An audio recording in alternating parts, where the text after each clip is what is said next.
3.5 പതിറ്റാണ്ടുകാലം പൊന്നാനിയിലും പരിസരത്തും വിശ്വാസികൾക്ക് ആശ്വാസ കേന്ദ്രമായി നിലകൊള്ളുന്ന ഇലാഹിയായ സാമീപ്യവും ശാന്തവും സമാധാനപൂർണവുമായ നന്മയുടെ തീരങ്ങളിലേക്ക് വഴി നടത്തുന്ന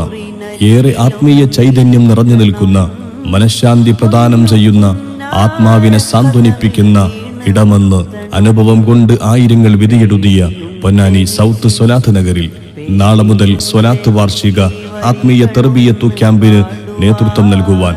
ജനലക്ഷങ്ങൾക്ക് തൗഹീദിന്റെ വിജ്ഞാനം പകർന്നു നൽകിയ ഗൗസുൽ ആലം മുഹീദ്ദീൻ ശൈഖ് റളിയല്ലാഹു അൻഹുവിന്റെ 23ാമത് പൗത്രൻ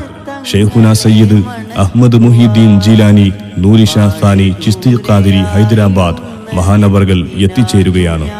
നിരവധി സയ്യിദുമാരും ആരിഫീങ്ങളും സ്വാലിഹീങ്ങളും പങ്കെടുക്കുന്ന ആത്മീയ സംഗമത്തിലേക്ക് മുഴുവൻ വിശ്വാസികളെയും കുടുംബസമേതം ഹൃദ്യമായി സ്വാഗതം ചെയ്യുകയാണ്, ക്ഷണിക്കുകയാണ് പ്രിയമുള്ളവരെ.